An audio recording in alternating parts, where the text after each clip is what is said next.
Hello everyone, welcome to the online classes. Today we are going to start another topic of chapter 8, that is Green Revolution. Green Revolution. The word simply means that we will deal with agriculture in this topic. मतलब green यानी कि हरा, हरित, और revolution मतलब होता है क्रांति. मतलब कि ग्रीन प्लांट्स जो हैं या ग्रेन्स के लिए जो प्लांट्स रिस्पॉन्सिबल हैं उनके बारे में हम इसमें डिस्कस करेंगे. ये क्रांति की बात की जा रही है, मतलब ज़रूर इसमें कुछ नया करने का कॉन्सेप्ट आया होगा. Around mid-late 20th century, a revolution took place that changed the fate of agriculture. कह रहा है कि 20वीं सदी के मिडिल में एक रिवॉल्यूशन हुआ था जो कि हमारे इंडिया में डॉक्टर एम.एस. स्वामीनाथन ने शुरू किया था, जो एक हमारे जो एग्रीकल्चर है उसके प्रोडक्शन के लिए बेसिक माना जाता है. मतलब एग्रीकल्चर का जो प्रोडक्शन हो रहा है वो उसका रेट जो है वो बढ़ रहा है, घट रहा है. तो ग्रीन रिवॉल्यूशन में ऐसी चीज़ों का कंसेप्ट लाया गया जिसकी वजह से हमारे देश में जो प्रोडक्शन है एग्रीकल्चरल प्रोडक्ट्स का जो प्रोडक्शन है वो बहुत ही इनॉर्मस वे में बढ़ गया. ठीक है, इस जो ये रिवॉल्यूशन था जिसके वजह से प्रोडक्शन बढ़ा, इसको बोला गया green revolution. It was a time when the use of new advanced technology and the global agriculture produce increased to a new level. कह रहा है कि ये एक ऐसा टाइम था जिसमें हमने एक न्यू टेक्नोलॉजी या एडवांस टेक्नोलॉजी को यूज़ किया जिसके हेल्प से हमारे देश में, हमारे कंट्री में, इवन वर्ल्ड वाइड जो प्रोडक्शन है ग्रेन्स का, फसल का उत्पादन है, वो अचानक से बढ़ा. मतलब इसमें क्या किया गया, पहले क्या होता था, बैलों के द्वारा खेती की जाती थी. अभी ट्रैक्टर में खेत की जुताई के लिए पहले हल का यूज़ किया जाता था. अभी बीच में कल्टीवेटर आया एंड नाउ रोडावेटर है. तो ये क्या कर रहा है, टाइम का जो कंज्यूम हो रहा था लोगों का उसको रिड्यूस किया, प्लस रेट ऑफ वर्क भी बढ़ गया, है ना.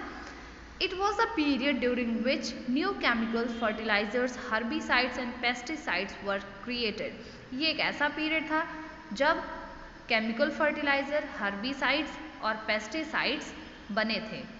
In addition to all this, high yielding crops were developed to increase the yield of crop and profit. इस समय क्या किया गया, हाई यील्ड मतलब ऐसे फसल जो बहुत ही ज़्यादा मात्रा में प्रोड्यूस हो सकते हैं, उनका प्रोडक्शन बहुत ज़्यादा मात्रा में हो सकता है, उनको ग्रो कराया गया जिससे जो क्रॉप है उससे प्रॉफिट, उसको बेच के प्रॉफिट अच्छा कमाया जा सके. मतलब जो प्रोडक्शन रेट है वो बढ़ गया, जस्ट डबल ट्रिपल हो गया, जिसके वजह से लोगों का प्रॉफिट, लोगों की इनकम भी बढ़ी. Hybrid seeds were develop. इस बीच हाइब्रिड सीड्स डेवलप किए गए to grow the crop with desire and improved characteristics. जो हाइब्रिड सीड होती है, आपने देखा होगा आजकल कहते हैं ना कि हाइब्रिड सब्जियां हैं. हाइब्रिड में क्या होता है, ये जो सीड होता है इसको इस तरह से इनको प्रिजर्व किया जाता है, इनको बनाया जाता है जिससे ये कम समय में हमको ज़्यादा उत्पादन दे. मतलब ज़्यादा सब्जियां, ज़्यादा फल, ज़्यादा अनाज हमको मिले. ठीक है, तो ये हाइब्रिड सीड्स इसके लिए रिस्पॉन्सिबल होती हैं. तो उस टाइम हाइब्रिड सीड्स का मार्केट में प्रचलन था. ठीक है, doctor M S. Swaminathan was a famous Indian geneticist. इसमें क्या होता है, जो डॉक्टर एम.एस. स्वामीनाथन है जो जीन्स पे वर्क करते थे, इंडिया के बहुत बड़े साइंटिस्ट हैं जो जीन पर वर्क करते थे, उन्होंने इसमें सबसे बड़ा रोल प्ले किया था. इन्होंने high yielding variety of crops, मतलब ऐसे क्रॉप जिनका उत्पादन बहुत ही ज़्यादा होता है, ऐसी सीड्स को इन्होंने लैब में वर्क किया, उस पर उनकी जीन्स को मैनिपुलेट किया और ऐसी सीड्स बनाई जिनका प्रोडक्शन बहुत ही ज़्यादा होता है. Based on his contribution he was also known as the father of green revolution. उनका ये जो कंट्रीब्यूशन था इसके वजह से उनको फादर ऑफ ग्रीन रिवॉल्यूशन भी बोला गया है। ठीक है, green revolution gave rise to development of disease resistant, drought resistant varieties of crops. Green revolution जब हुआ, इसके परिणाम स्वरूप में आप देखोगे इसके रिजल्ट में जो सीड्स थी, जो प्लांट्स थे, वो डिजीज़ रेजिस्टेंट हो गए। मतलब उनको डिजीज़, उनको बीमारियां, जो प्लांट्स सूख जाते हैं, पत्तियां सिकुड़ जाती हैं, येलो हो जाती है, प्रोडक्शन अच्छा नहीं होता, ये सब, इन सब टाइप की जो डिजीजेस थी वो खत्म हो गई, वो उसका कहानी खत्म हो गया। ठीक है, ड्रॉट रेजिस्टेंट वेराइटीज, ड्रॉट यानी सूखा जहाँ पे पड़ता है, ड्रॉट को फेस करने के लिए वो सीड्स तैयार थी, ऐसा कंडीशन हो गया। Although there was a lot of benefit of green revolution but it has some disadvantages. कह रहा है कि ग्रीन रिवॉल्यूशन के आने से प्रॉफिट तो था, इंसानों के लिए प्रॉफिट था, फसल अच्छा हो रहा है, लोगों को प्रॉपर वे में अनाज मिल रहा है, हर चीज़ हर तरह से वो अच्छा था, लेकिन कहीं ना कहीं कुछ डिसएडवांटेजेस भी थे। डिसएडवांटेजेस क्या हो सकते हैं? सपोज फसल थी, उसमें फर्टिलाइजर्स को यूज़ किया गया, तो प्रोडक्शन अच्छा हुआ, प्रॉफिट अच्छा हुआ किसानों का, सब अच्छी बात है, लेकिन नुकसान क्या हो रहा है? हम फर्टिलाइज़र यानी कि कहीं ना कहीं हम केमिकल्स को कंज्यूम कर रहे हैं, और केमिकल्स को कंज्यूम कर रहे हैं तो हमारी बॉडी के लिए वो कहीं ना कहीं हानिकारक है। Even herbicides and pesticides were used. Pesticides, अब आप सोचिए, जब आप पेस्टिसाइड यूज़ करेंगे तो जो एटमॉस्फेयर में वैस्प है, इंसेक्ट्स जो हैं, जो इकोसिस्टम का एक बहुत बड़ा पार्ट है, उनको आप हार्म कर रहे हैं, उनको आप मार रहे हैं, तो कहीं ना कहीं इन्वायरमेंट भी हमारा डिसबैलेंस होता है। ठीक है, so the use of chemical fertilisers, herbicides and pesticides leads to environmental pollution which decrease the soil fertility. जो फर्टिलाइजर्स हैं, हर्बिसाइड्स हैं, पेस्टिसाइड्स हैं, इनका यूज कहीं ना कहीं हमारे इन्वायरमेंट को हार्म कर रहा है। Now the second topic of the chapter is animal husbandry. Animal husbandry is a branch of science that deals with controlled cultivation, management of agriculture, breeding animals and raising them commercial purpose. Animal husbandry में भी basically जो physician और Jersey गाय आपने सुना होगा, जो हम क्या करते हैं, इसमें क्रॉस ब्रीड कराते हैं, दो अलग अलग स्पीशीज़ का, दो स्पीशीज़ जो है, दो अलग अलग स्पीशीज़ सेम जीनस की, उनके अंदर हम क्रॉस करके एक बेटर प्रोड्यूस करते हैं, बेटर स्पीशीज़ प्रोड्यूस करते हैं, जो जिनमें उन दोनों के कैरेक्टर्स होते हैं। मतलब कि सपोज देसी और जर्सी गाय है, देसी गाय और जर्सी गाय दोनों थी, जर्सी गायों को बाहर से लाया गया और हमारे इंडिया में दोनों की क्रॉस ब्रीड कराई गई, जिससे हमें फिजिशियन मिली।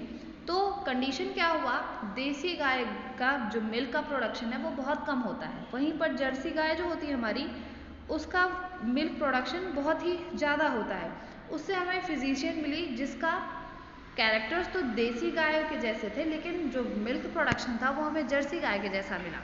तो एनिमल हस्बेंड्री में बेसिकली हम एग्रीकल्चर के मैनेजमेंट, लाइक किस प्लांट को किसके साथ ग्रो किया जाए कि प्रोडक्शन अच्छा होगा, कैसे। कभी कभी क्या होता है, हम मिक्स्ड फार्मिंग करते हैं, मिक्स्ड फार्मिंग में हम ऐसी दो स्पीशीज़ को यूज़ करते हैं जिनको यूज़ करने से जो हमारा इन्वायरमेंट है वो इको फ्रेंडली अलॉन्ग विद दोनों को ग्रो किया जा रहा है, तो दोनों एक दूसरे को बेनिफिट दें, तो ऐसी कंडीशन ली जाती है। तो एनिमल हस्बेंड्री में एग्रीकल्चर से रिलेटेड जितने भी एनिमल्स होते हैं उनकी रियरिंग, उनकी ब्रीडिंग अलॉन्ग विद एनिमल्स की ब्रीडिंग, उनकी रियरिंग, और उनको कॉमर्शियल पर्पस के लिए उनको तैयार करना भी इसमें शामिल है। जैसे मुर्गी पालन, पहले कौन मुर्गियाँ पालता था, लेकिन आजकल अंडों के लिए मुर्गियाँ पाली जाती हैं।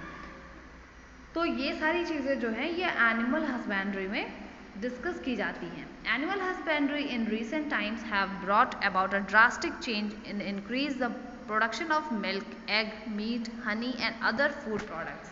कह रहा है एनिमल हस्बेंड्री जो है आजकल के समय में ये बहुत वास्ट चेंज, बहुत ही ड्रास्टिक चेंज हुआ है, जिसमें प्रोडक्शन ऑफ मिल्क, मिल्क का प्रोडक्शन बढ़ा है, एग्स बढ़े हैं, मीट बढ़ा है, हनी का प्रोडक्शन बढ़ा है, और अदर फूड प्रोडक्ट्स जो है, जो कि एनिमल से डायरेक्टली हम लेते हैं, उनका भी प्रोडक्शन बढ़ा है। ठीक है,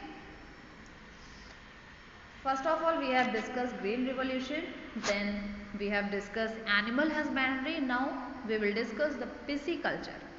पीसी मीन्स होता है मछली, कल्चर मीन्स मछली का पालन। जब हम किसी भी चीज़ को आर्टिफिशियल मेथड में हम उसको कहीं भी रखते हैं, आर्टिफिशियल मेथड में उसका डे टू डे लाइफ को उसको कंडक्ट कराते हैं, तो that is culture, living organism को अपने एनवायरमेंट में रखना।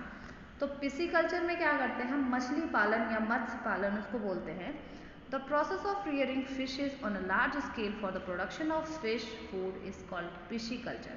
कह रहा है कि फिशेस को एक लार्ज स्केल में उनका प्रोडक्शन फिश के फूड के, दैट मीन्स आप अपनी फीडिंग के लिए या जनता को खिलाने के लिए या पब्लिक ह्यूमन को खिलाने के लिए, उनकी फीडिंग के लिए जब मछली को किसी एक इंडिविजुअल प्लेस पे उनको पाला जाता है, उनकी रियरिंग की जाती है, तो इस मेथड को पिसिकल्चर कहा जाता है। अब जैसे आप देख रहे हैं समुद्र है, नदियाँ हैं, इनमें बहुत सारी मछलियाँ हैं, ये पिसिकल्चर नहीं कहा जाएगा क्योंकि ये नेचुरल कंडीशन है। पिसिकल्चर तब कहा जाएगा जब आप खुद से गड्ढा बनवाइए, उसमें मछलियों को डालिए, उसमें उसको डेली डेली चारा दीजिए और फिर जब वो बड़ी हो जाए तो उनको आप वहाँ से पकड़ के मार्केट में बेचिए, लोग उसको खाएं। तो वो जो कंडीशन आप बना रहे हैं that is pisciculture. It is mostly done in the areas that are near to water bodies. कह रहा है ये ऐसी एरियाज में किया जाता है जहाँ पे वाटर बॉडीज ज़्यादा हैं, मतलब कि नदी वगैरह के आसपास का जो एरिया होता है वहाँ पे लोग ऐसे छोटे छोटे तालाब, नहरें बना देते हैं जहाँ पर वो पिसिकल्चर करते हैं। ठीक है, pisciculture is also known as fish farming. Pisciculture को हम फिश फार्मिंग भी कहते हैं। It can be done both indoors and outdoors. इसको इंडोर्स में भी किया जा सकता है, मतलब एक बाउंड्री के अंदर भी किया जा सकता है और बाहर भी किया जा सकता है। ठीक है, fish are rich in protein. Fish जो है प्रोटीन में बहुत ही ज़्यादा उसमें प्रोटीन होती है, विटामिन ई बहुत ज़्यादा होती है। Different kind of such different kinds, ये जो फिशेज होती हैं ये बहुत तरह की होती हैं, लाइक फ्रेश वाटर की होती है, सी वाटर की होती है, और इनको अलग अलग जगहों पे अलग अलग कंडीशन में इनको पाला जाता है फूड के लिए। ठीक है, some examples of fresh water are rohu. Fresh water की कुछ एग्जाम्पल्स हैं फिशेस के, that is rohu, catla, singhara, whereas red mullet, pomfret and catfish are some examples of sea water. तो ये कुछ एग्जाम्पल्स हैं सी वाटर और फ्रेश वाटर फिशेस के। Now we have sericulture. सेरी में क्या होता है, जो सिल्क होता है, जब सिल्क के प्रोडक्शन के लिए सिल्कवॉर्म को पाला जाए और उससे सिल्क का प्रोडक्शन कराया जाए तो उस कंडीशन को कहते हैं सेरीकल्चर। ठीक है, सेरीकल्चर एक प्रोसेस है जिसमें सिल्कवॉर्म को सिल्क के प्रोडक्शन के लिए पाला जाता है और ये बहुत ही लार्ज स्केल में होता है, बेसिकली फॉर कॉमर्शियल पर्पस। ठीक है, the process of rearing of silkworm and production of silk on a large scale for commercial purpose is called sericulture. ठीक है, मतलब बेसिकली अगर हम रेशम के कीट को पाल रहे हैं रेशम उससे लेने के लिए, उसका रेशम के उत्पादन के लिए, तो वो होता है sericulture. Silk is produce by silkworm. Silk जो है वो एक कीड़ा है सिल्कवॉर्म, उससे प्रोड्यूस किया जाता है, उसका नाम होता है बॉम्बिक्स मोराई। सिल्क के लिए जो रिस्पॉन्सिबल होता है सिल्क के प्रोडक्शन के लिए, उस इंसेक्ट का नाम होता है सिल्कवॉर्म जिसे हम बोलते हैं, और साइंस में उसको हम बॉम्बिक्स मोराई बोलते हैं। ठीक है, it is the most common silk moth use for production of silk. Bombyx mori सबसे कॉमन इंसेक्ट है, सबसे कॉमन सिल्कवॉर्म है जो कि रिस्पॉन्सिबल है सिल्क के प्रोडक्शन के लिए। ठीक है, it has a short life style. कह रहा है कि ये जो है सिल्कवॉर्म जो है इसकी लाइफ स्पैन जो होता है ये बहुत ही शॉर्ट होता है। The silkworm are reared under artificial condition to develop into cocoon. Silkworm को आर्टिफिशियल मेथड में ग्रो कराया जाता है जिससे कोकून का फॉर्मेशन हो। जो कोकून होता है इसमें जो रेशम के धागों का एक लेयर होता है गोल सा, जिसके अंदर वो सिल्कवॉर्म रहता है। बेसिकली सिल्कवॉर्म अपने रहने के लिए सिल्क के मतलब रेशम के धागों का एक ऐसा स्ट्रक्चर बनाता है जिसके अंदर वो रहता है। कुछ टाइम बाद जब वो मर जाता है तो उसका जो घर होता है दैट इज सिल्क के जो धागों का वो स्ट्रक्चर होता है उसको आप वहाँ से ले लेते हैं और उसको आप फॉर रेशम के कपड़ों और उसको बनाने के लिए आप यूज़ करते हैं। ठीक ठीक। The silk worm are reared under artificial condition, मैंने बताया। वंस द कोकून डेवलप, एक बार कोकून डेवलप कर गया फिर उसको ले लिया जाता है और उसके बाद सिल्क थ्रेड उनकी बॉडी से रिमूव कर करके हम उसको ले लेते हैं और उसको फर्दर फैब्रिक बनाने में यूज़ करते हैं। The silk is then processed and is sold in the market, मैंने बताया अभी अभी कि उसके बाद उनसे जो वो कोकून हम लेते हैं उससे धागों को छुड़ाते हैं और उसके बाद हम उसको मार्केट में सेल करते हैं थ्रेड या फैब्रिक के रूप में, ठीक है। Silk is one of the most expensive natural fibre, जो सिल्क है वो नेचुरल फाइबर में सबसे ज़्यादा मोस्ट एक्सपेंसिव नेचुरल फाइबर है, ठीक है। यहाँ पे आप देख रहे हैं life span of silk worm, ये आप देख रहे हैं लीफ है, लीफ पे ये छोटे छोटे अंडे आपको दिख रहे हैं, एग्स दिख रहे हैं, ये एग्स बस्ट करते हैं, उसके बाद ये लार्वा का फॉर्म होता है, ऐसे लीफ पे ही लार्वा का फॉर्म होता है। ये लार्वा फर्दर प्यूपेशन में जाता है, प्यूपा का फॉर्मेशन करता है और अंदर इसके यहाँ पर रहता है, ठीक है। प्यूपा के बाद कुकून का फॉर्मेशन होता है, कुकून का फॉर्मेशन कुछ ऐसा ऐसा होता है, ठीक है, और इसके अंदर वो रहता है। फिर ये डेवलप होकर के एडल्ट बन जाता है बॉम्बिक्स मोराई और इस पूरे को आप ले लेते हैं जिससे आप सिल्क बनाते हैं, ठीक है। For the process purpose of silk extraction 10 days old cocoon are immersed in hot water। क्या होता है, कोकून से जब एडल्ट बाहर निकल आया तो कोकून को आप ले लेते हैं और उसको 10 दिन तक गर्म पानी में रखते हैं, ठीक है। They kill the pupa in the cocoon, तो क्या होता है उसके अंदर जो भी है प्यूपा वगैरह वो मर जाते हैं। उसके बाद प्यूपा से देख रहे हैं आप यहाँ पर इस तरह से प्यूपा से थ्रेड को ऐसे निकाला जाता है और फिर उसको मार्केट में भेजा जाता है। Now we will discuss apiculture, the process of breeding honey bees on a large scale to produce honey for commercial purpose is called apiculture. जब भी कभी हनी बी यानी मधुमक्खी को का रियरिंग किया जाए मधु यानी कि हनी के लिए, तो उस जो प्रोसेस होता है उसको हम एपीकल्चर कहते हैं, ठीक है। The place or shelter created for the honey bees to make beehives and produce honey is called apiaries. क्या होता है बेसिकली अगर नेचुरली आप देखें तो हनी जो होता है हनी कॉम्ब होता है वो नेचुरली पेड़ से लटकता हुआ आपको दिखता है जिसमें बहुत सारे हनी होता है और हनी बीज होती हैं जो नेक्टर को उठा के लाती हैं और वहाँ पे वो रखती हैं, स्टोर करती हैं, तो ये नेचुरली होता है। लेकिन जब भी कभी हम क्या करते हैं आर्टिफिशियली हम बनाते हैं एक ऐसा माहौल कि वहाँ पे हनी का प्रोडक्शन हो सके, बीज वहाँ पे आए खुद से और फिर वहाँ पर हम हनी कॉम्ब बनवाएं, उनसे बन रहा हो हनी कॉम्ब, उस कंडीशन में जो वो आर्टिफिशियल जो हम बॉक्स बनाते हैं जिनमें हम हनी बी को अट्रैक्ट करने के लिए डिफरेंट लिक्विड्स का यूज़ करते हैं, वो जो कंडीशन होती है उसको बोला जाता है एपियरीज, ठीक है। In India the places where most apiaries are found, जहाँ पे एपीकल्चर होता है आर्टिफिशियली वो एपियरीज जो कहलाती हैं। इंडिया में हिमाचल प्रदेश, जम्मू कश्मीर, पंजाब एंड वेस्ट बंगाल ऐसी जगह है जहाँ पे एपियरीज के द्वारा प्रोडक्शन बहुत ज़्यादा होता है, ठीक है। Now we have white revolution, the white revolution और ऑपरेशन फ्लड। वाइट रिवॉल्यूशन जो रिस्पॉन्सिबल है, वाइट जब भी बात की जाती है तो हम वहाँ पे दूध की बात करते हैं, मिल्क की बात करते हैं, मतलब वाइट रिवॉल्यूशन यानी कि सफ़ेद क्रांति। सफ़ेद क्रांति में बेसिकली हम मिल्क के प्रोडक्शन की बात करते हैं, इसीलिए इसको ऑपरेशन फ्लड भी कहा जाता है। ऑपरेशन फ्लड यानी कि दूध का प्रोडक्शन वेस्ट यानी हाई अमाउंट में, ठीक है। It was launched in India by National Dairy Development Board।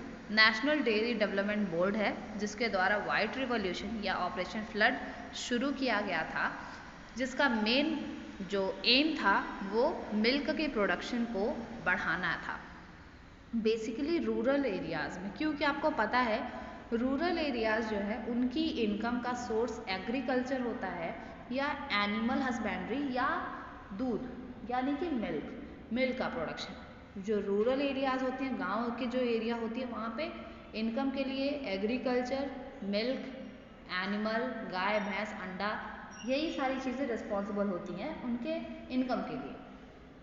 तो ये जो था नेशनल डेयरी डेवलपमेंट बोर्ड जो था, ये दूध का प्रोडक्शन यानी कि गांव में इनकम के सोर्स को बढ़ाने के लिए किया गया था। इसको बोला गया व्हाइट रिवॉल्यूशन या operation flood. The project made in our country for self sufficient in milk production and processing. ये जो प्रोजेक्ट है इंडिया में, ये इसलिए बनाया गया कि हम हमारी कंट्री को पूरी तरह से मिल्क को सप्लाई कर सके, जिससे हमें कहीं बाहर से या दूसरी कंट्री से मिल्क बोरो ना करना पड़े, ठीक है, और उसकी प्रोसेसिंग कर सके। प्रोसेसिंग करने का मतलब घी का प्रोडक्शन, मक्खन का प्रोडक्शन, इवन स्वीट्स का प्रोडक्शन हम अपनी ही कंट्री में अपने ही प्रोडक्ट से कर सकें, ठीक है। जो वाइट, जैसे कि ग्रीन रिवॉल्यूशन के फादर MS स्वामीनाथन है, उसी तरह वाइट रिवॉल्यूशन के फादर डॉक्टर वर्गीस कुरियन है, ठीक है। इनको फादर ऑफ वाइट रिवॉल्यूशन कहा जाता है। इनको मिल्क मैन ऑफ इंडिया भी कहा जाता है, और इन्होंने ही स्टार्ट किया था ये प्रोजेक्ट, ठीक है। सो now livestock animal can be kept and reared for different purposes such as cow and domesticated for milk and horses are domesticated to carry landlord। कह रहा है कि लाइवस्टॉक यानी कि जो जानवर होते हैं उनकी रियरिंग ज़रूरी नहीं है कि जो हमें फ़ायदा देते हों उन्हीं का हम रियरिंग करें।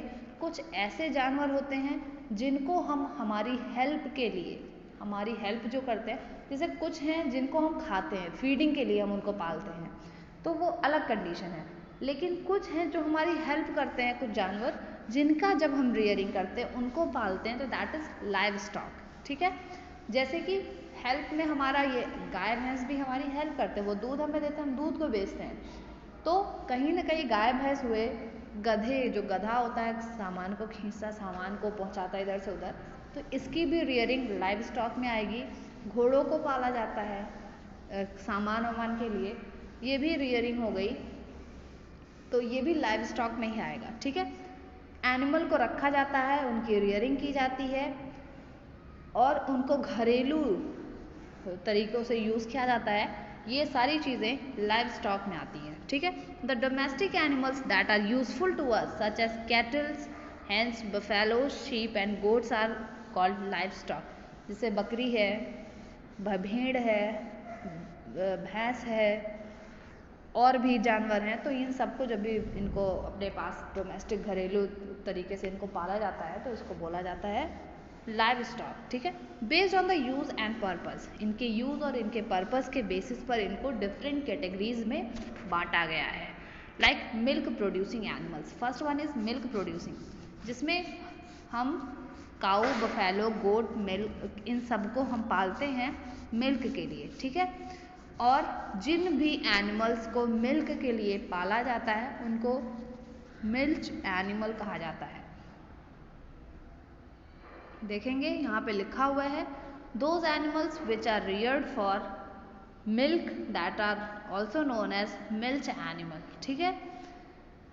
Now high milk yielding breeds of cow, cow जो गाय हैं इनमें हाई यील्ड मतलब ऐसी गाय जिनका जो प्रोडक्शन है, मिल्क का प्रोडक्शन है, वो बहुत ही ज़्यादा होता है। उन गायों का नाम है सिंधी रेड, साहिवाल, जर्सी, करन स्विस, साहिवाल जो कि फ्रिशियन है, हॉलिस्टीन फ्रिशियन, ये सारी फिजिशियन, जिसको फिजिशियन हम बोलते हैं, तो दैट इज़ फ्रिशियन।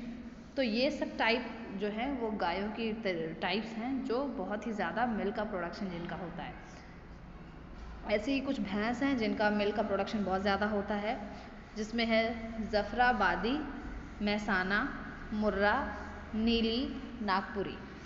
ये जो है जैसे जफराबादी है, इसका 15 to 20 लीटर्स पर डे उसका मिल्क का प्रोडक्शन है।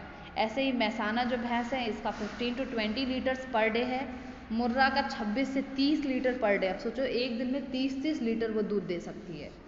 नीली जिसका 7 लीटर्स पर डे है, और नागपुरी जिसका 6 to 8 लीटर्स पर डे है। और हमारी देसी गाय जो होती है उसका 3 लीटर होता है। तो ओवरऑल मतलब ये जो हमारी गाय है या भैंस हैं हमारी, इनका मिल्क यील्डिंग जो है इनके बेसिस पे इनको कैटेगराइज किया गया है। ऐसे ही शीप्स हैं, sheeps, goats and pig.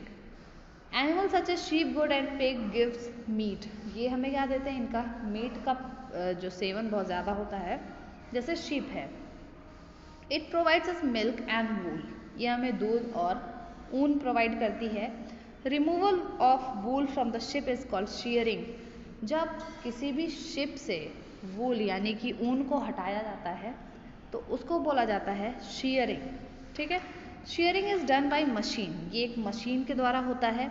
After shearing the animal is dipped in a water, जब शीयरिंग होता है यानी कि ऊन को हटाया जाता है उसके बॉडी से, तो उसको वाटर में डिप किया जाता है कंटेनिंग इंसेक्टिसाइड, जिसमें इंसेक्टिसाइड्स डाले जाते हैं। लाइक जब शीयरिंग हो जाता है तो उस एनिमल को वाटर में डाला जाता है जिसमें इंसेक्टिसाइड होते हैं। The quality of wool depends upon breed of the ship, जो ऊन है उसकी क्वालिटी डिपेंड करती है किस ब्रीड का शिप है। अच्छे ब्रीड का है तो अच्छा ऊन होगा, खराब ब्रीड का शिप है तो खराब ऊन होगा। ठीक है, it is generally considered that फाइनर the wool the shorter is the length of its fibre, कह रहा है कि जितना फाइन वूल होगा उतना उसके जो वूल होगा, उसका जो फाइबर होगा, उसकी लेंथ उतनी ही शॉर्ट होती है। Common breed of sheeps are, sheep के कुछ ब्रीड्स हैं, गद्दी, लोही, बीकानेरी, ये सब शिप के टाइप्स हैं, ब्रीड्स हैं। गोट, इट प्रोवाइड अस मिल्क, ये मिल्क हमें देती है, मीट देती है। कॉमन ब्रीड ऑफ गोट, गोट की भी कुछ ब्रीड्स हैं, दैट इज जमनापरी, बारबरी और पश्मीना। जो पश्मीना होती हैं इनसे पश्मीना शॉल भी मिलती है हमें, जो पश्मीना शॉल बनती है वो जो गोट्स होती हैं उनमें पश्मीना जो गोट होती है दैट इज़ जम्मू कश्मीर में ज़्यादा पाई जाती है, उनके ऊपर बहुत लंबे लंबे हेयर्स होते हैं, उससे बनाई जाती है। ठीक है, pigs, pigs are the most economical meat producer, जो पिग है वो बहुत ही ज़्यादा इकोनॉमिक फॉर्म में या मिल्क मीट के बेसिस में उसको यूज़ किया जाता है। They are reared in pig farm, इनको पिग फार्म में रियरिंग होती है इनकी। The meat obtain from pig is called pork, जो मीट होता है पिग का यानी कि जो सुअर का मांस होता है उसको बोलते हैं pork. Pork is use in the preparation of ham, pork को यूज़ किया जाता है हैम का प्रिपरेशन में। हैम क्या होता है, पॉर्क और हैम में अंतर होता है। पॉर्क मतलब जो पिग है, जो सुअर है, उसको काटो, उसके मांस को उठाओ, दैट इज़ पॉर्क।